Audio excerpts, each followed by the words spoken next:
President Buhari unveils e-Naira with a slogan, Same Naira, More Possibilities. CBN announces new policy to support 100 private targeted companies in 100 days to increase productivity and reduce import. Nigerian Economic Summit opens with national and global leaders deliberating on economic recovery. CBN raises healthcare fund to 200 billion naira, plus oil surges near $87 on tight supply. The program is Business Express, reaching you from NTA. From Abuja, Nigeria's capital, I am Musa Abubakar.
Now let's begin with digital currency. President Muhammadu Buhari this Monday unveiled the e-Naira, Africa's first central bank digital currency.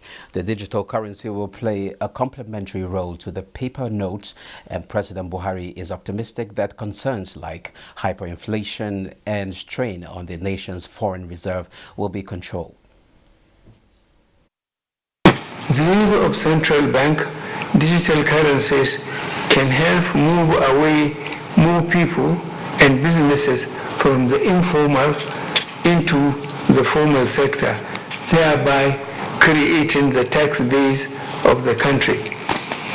The CBN has given careful consideration to the entire payments and financial architecture and has designed the e-Naira to complement and strengthen these ecosystems and have implemented secure safeguards and policies to maintain the integrity of the financial system.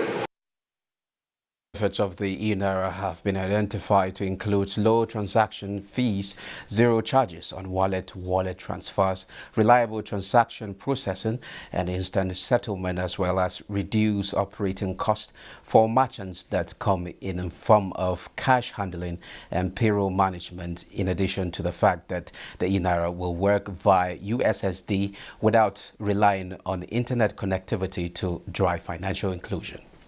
The 27th edition of the Nigerian Economic Summit is underway in Abuja, with speakers proffering solutions to the country's economic challenges and prospects. Benny Adams tells us about the summit.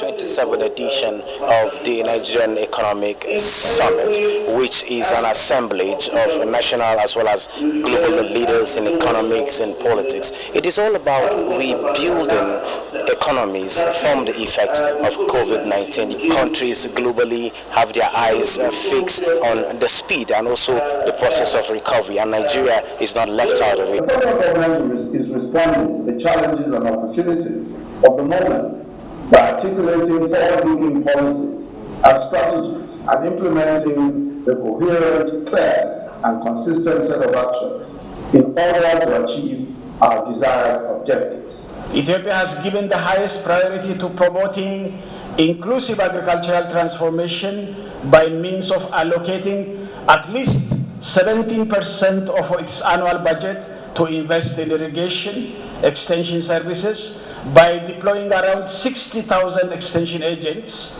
and agricultural research for improved and climate resilient crop varieties. In addition, credit facilities, subsidization of inputs such as fertilizers and improved seeds were readily available. Let us again envisage a future with economic growth led by a thriving, innovative private sector, resulting in a diversified economy with the non-oil taxes as a major source of income. and the non-oil sector, driving export expansion and accelerating the accretion to our foreign reserves. And we have the theme of this as securing our future, the fierce urgency of now. We have like 29 sub-teams where national and global economic leaders will be brainstorming with the hope that at the end of the day a policy statement will be made where government can adopt and move on from where we are today. The International Trade Center has pledged to support Nigerian businesses in maximizing global market opportunities in addition to the potential the African continental market offers. Executive Director of the center, Pamela Coke Hamilton, made the promise during a working visit to Nigerian Export Promotion Council in Abuja. This is homecoming for the Jamaican-born Pamela Coke Hamilton. These are my people. This is from whence we came. Expressed in those words is deep affection for Africa, its people and its prosperity, and in a way of celebrating the leadership of the Nigerian Export Promotion Council for its work in trade promotion on the continent. Coke Hamilton says Nigeria's leadership posture in the region should be used to lead the process of strengthening the private sector for global competitiveness. She noted that Nigeria's creative sector has a lot to offer to the global community in exchange for foreign earnings. Congratulations on becoming chair of the TPO network. I think that will be a phenomenal operational construct for the AFCFTA. And so it's going to be critical for us to work with you, to support you. AITC has always been very special to Nigeria and the NEPC. The International Trade Center is a multilateral agency with a joint mandate with the World Trade Organization and United Nations on Trade and Development. In Abuja, Benny Adams. Our interaction today will center on ongoing conversations at the 27th Nigerian Economic Summit, which evolves around arriving at strategies for economic recovery and sustainable growth, in addition to financial inclusion, as the president just moments ago launched Nigeria's digital currency, the e-Naira. To do justice to that, it's Toyin Alassi. Joining me is Toyin Alassi, a former banker and now a CEO of MoneyWise Investments. You're welcome to Business Express. Thank you very much for having me. Okay, it has been long awaited, and the president has now, the e-Naira has become operational. Yes, sir. So what does this mean for the country's payment system? Well, what this means for me, from my perspective, is that the country's payment system again has set forth a standard in Africa again, because Nigeria, as you know, is the first country in Africa to launch its digital currency, which is a very major feat, particularly for the fact that not a lot of countries in the world have launched their digital currency. So it's a major feat, and what this means for the payment system is that it strengthens it more, and it also builds confidence in Nigeria's payment system. Okay, what other advantage do we hope to see in this? With the e-Naira, there's a lot of advantages. Okay. First of all, the cash management costs for the country is reduced, because now you don't have to consistently produce cash or destroy cash, which is usually a lot of cost. As a matter of fact, in the last 5 years, Nigeria spent over 307 billion naira on cash production and processing. So this just means that that particular cost is eliminated to a major limit. Also, the e-Naira is cheaper. When you're looking at the individuals, for example, it's cheaper for us to transact, it's faster. So I remember when I was at the bank, there used to be cases where banks didn't have cash to meet customers' needs. All of those things are now eliminated. So there's nothing like there's no cash available. I can easily move my money from cash to the e-Naira wallet, and I can still do transactions without hitches. Now another thing is awareness. Those sellers, the issue of awareness. Yeah. You get it? Yeah. Where they will now understand, okay, you don't need physical cash, because Nigeria has this idea of, I mean, we have this, we must use cash, you have to get cash and things like that. So what do we do about awareness? Yeah, the CBN and along with other stakeholders, which includes the banks, the merchants, will have to put a lot of resources and time into education to create awareness. Because when I was looking at the launch and what the comments online, I saw that a lot of people still don't understand how to download an app, set up your account, and all those basic things. So a lot of focus will have to go into education, which the CBN, I see they're trying to do a lot. But banks, I also see a lot of banks have the details on their platforms. A lot of people have enrolled. Interestingly, the huge visit to the platform, to the website, is quite encouraging. So over time, with a consistent education and information being released concerning the operations, I'm sure a lot of people will catch up, particularly when it's cheaper. People want cheaper options all the time. Do you see that leading to inclusion, financial inclusion? Yeah, eventually. When the e-Naira eventually evolves to the USSD method, I see it reaching to other, to the unbanked, majorly, because right now with an app that requires an internet, it's still limited to the banked and maybe people who have access to internet. So if we're going to achieve a lot of financial inclusion, it will have to deal with the challenges of the limitations of internet and also illiteracy. So the USSD option, which is available for transfers basically with the normal Naira, will be a major step in the right direction, and it's been mentioned that the e-Naira will evolve to that. Okay, the slogan is same Naira, more possibilities. What in your own view would you like to see like speakers at the economic summit come up with as a way of facilitating quick recovery? Well, same Naira, more possibilities just means that, for example, one of the most interesting aspects for me, or the greatest value that I see, is the fact that right now, if the CBN is set to empower, for example, they launched a lot of loan schemes and all of that on the platform. I saw that on the platform. If the CBN needs to send these monies out to beneficiaries, they don't have to go through a bank right now. And that eliminates the issue of fraud and diversion of funds that we've always had when it comes to empowering the youths or the business owners and all of that. So that aspect is greatly eliminated, because once I'm enrolled on that platform, the CBN can directly credit me in e-Naira. Okay, this is where we are seeing a kind of transition to digital economy now, and the digital space offers a lot. So how can we take advantage of that to ensure economic growth? Of course, one of the ways to take advantage is what the country has done to launch the e-Naira. So with proper usage, and from the report I saw that a lot of people have already enrolled, even merchants a lot of them have already enrolled. So you can imagine, for merchants, for example, for you to be a merchant, that's a job creation. So definitely that will impact the economy, because I can actually have another source of income without leaving my current job. That's economic growth. Also is the fact that the Naira offers more possibilities in terms of international trade. When it eventually evolves to us being able to transact, for example, I know that China is also about to launch. When it evolves to us transacting, I can make payments offshore without necessarily looking for the forex exchange rates and all of that via the e-Naira platform.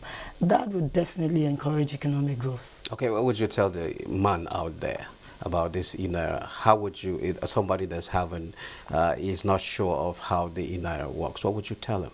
Okay, simply I'll just say to them, the e-Naira is also like the normal Naira that you know. Okay, so there's no difference. The CBN regulates it, they produce it. So the only difference right now is that this is not physical cash. It is the same as cash. So I will encourage every Nigerian to embrace it and get on board as fast as possible. Okay, the USSD is somehow linked to financial inclusion. Yes. What's your take on that? I think it's a step in the right direction. The e-Naira has to get on that platform as fast as possible. If the central bank will meet its target of 80% financial inclusion by the end of the year, it will be a great opportunity to leverage. upload the opportunity for people to just have, people without internet-based phones or smartphones should be able to access the e-Naira and make payments. That would be a major step in the right direction. Okay, the economic summit, what would you like to see expert come up with? Well, I would love to see a situation where Nigeria's economy, the diversification of Nigeria's source of revenue is discussed. For example, agriculture, exports, more exports in Nigeria than imports, local production of things that we have locally that we still have to import is a major source of concern. So I'm sure, I know likelihood from what I listen to is going to tend towards that direction. Okay. Thank you very much, Toyin Alasi. Yes, sir. Thank you very much. Former banker, now CEO of MoneyWise Investment. Thank you very much for having me. Now moving on, healthcare providers, hospitals and pharmaceuticals are to benefit in the expansion of the healthcare sector intervention fund from 100 billion naira to 200 billion naira by the Central Bank of Nigeria. The expansion was recommended by the Monetary Policy Committee. CBN Governor Godwin Emefiele broke the news at the weekend during the opening of an international hospital in Ikeja, Lagos. He said local pharmaceutical companies and healthcare practitioners willing to expand or build their capacities will continue to benefit from the fund. Emefiele added that the fund will help in cushioning the impact of the coronavirus pandemic on the economy and healthcare providers, as well as ensuring that the health sector meets potential increase in demand for healthcare products and services. Now to energy. Oil prices climbed on Monday, extending pre-weekend gains to hit multi-year highs as global supply remained tight amid solid fuel demand in the United States and elsewhere in the world as economies pick up from coronavirus pandemic-induced slumps. U.S. West Texas Intermediate crude futures rose 87 cents to $84.63 a barrel after gaining 1.5% on Friday. It touched its highest since October 2014, which was $84.76 earlier in the session. Brent crude futures increased 71 cents to $86.24 a barrel, following last Friday's 1.1% gain. The contract earlier hit its highest since October 2018 of $86.43. Now a quick look at other prices of commodities in the market.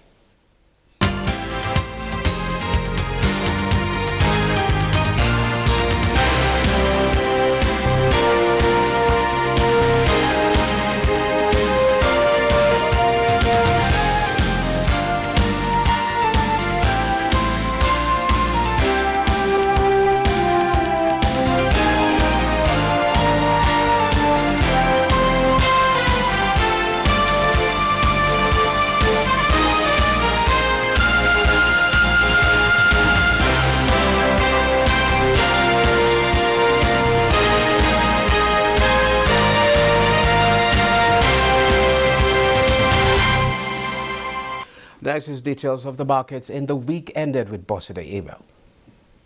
Markets opened for 4 trading days as the federal government of Nigeria declared Tuesday 19th October 2021 as public holiday to commemorate Eid Maulud.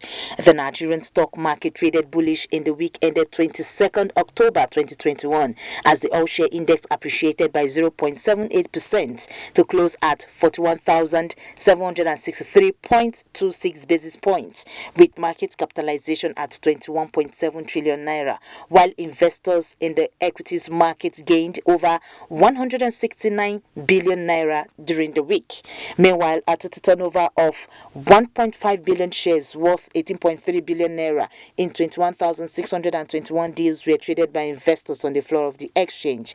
However, all other indices finished lower, with the exception of NGX Mainboard, NGX 30, NGX Banking, NGX Oil and Gas, NGX Industrial Goods, and NGX Sovereign Bond indices, which appreciated, while the NGX ASEM index closed flat. This is according to the information contained in the weekly stock market report released by the Nigerian Exchange Group. The recent increase in the market represents the 6th consecutive weekly appreciation recorded by the Nigerian bourse. Financial services industry led the activity chart with 1.1 billion shares valued at 12.7 billion naira, traded in 13,272 deals. The ICT industry followed with 131.5 million shares worth 2.1 billion naira in 636 deals. The third place was Conglomerates industry with a turnover of 110.8 million shares worth 262.2 million naira in 928 deals. Trading in the top 3 equities were FBN Holdings, E-Transact International and Access Bank. They jointly accounted for 626.8 million shares worth 6.3 billion naira in 3,677 deals. Exchange Traded Products, ETPs, had a total of 549 units valued at 10,680 naira, traded in 7 deals. For summary of price changes, 34 equities appreciated in price during the week, 36 equities depreciated in price, while 86 equities remained unchanged. Boss said they able. Business Express. Now, stocks resumed the week positive, sustaining gains recorded in the previous week. At the close of trade this Monday, the NGX All-Share Index advanced by 0.12% to close at 41,814.74 points. 674 million shares exchanged hands in 5,432 deals, value at 7,591 billion naira, while equity capitalization closed at 21.8 trillion naira. FBN Holdings, EcoBank, and Universal Insurance were the most active stocks in the course of the day. European and Asia Pacific market mix has HSBC earnings beat expectations. Boside Abel has more on the markets. Hello and welcome to the Global Market Review. Global investors have continued to track inflation, which has risen sharply around the world as spiking energy prices and supply chain bottlenecks converged, sending Eurozone inflation to a 13-year high in September. Also, embattled property developer China Evergrande Group, which whipsaw announced Sunday that it had resumed work on more than 10 projects. The company last week appeared to bypass default through a last-minute bond coupon payment. However, shares in Asia Pacific were mixed on Monday as investors reacted to the release of Hong Kong and Shanghai Banking Corporation Limited HSBC earnings. Hong Kong's Hang Seng Index closed little changed at 26,132, while mainland Chinese stocks were mixed, with Nikkei dropping 0.71% at 28,600.41 and the Shanghai Composite on the positive territory at 0.76% across 3,609.86. European stocks were muted on Monday as investors continued to monitor corporate earnings, COVID-19 and the inflation figures. In the United States, stock futures were slightly in the green Monday after the Dow Jones Industrial Average closed its 3rd positive week in a row at a record, driven by better than expected earnings reports. The S&P futures and Nasdaq 100 futures are in positive zone. While it was a slow start for some African stocks, with South Africa's JSE Africa Top 40 on a negative territory, while Tunisia's Tunidex and Namibia's overall index in positive zone, Nairobi's All-Share and Ghana's GSA Composite still maintaining last week's figures. That's a Global Market Review. I am Boss Able. Please stay for the concluding parts of the program. Well, this is where we end this edition of Business Express. We value your feedback, so keep the comments, observations, and suggestions coming. Be informed that all previous episodes are available on YouTube on the NTA's channel. Business Express returns Tuesday by 9:30 a.m. I am Musa Abubakar. Do have a nice day.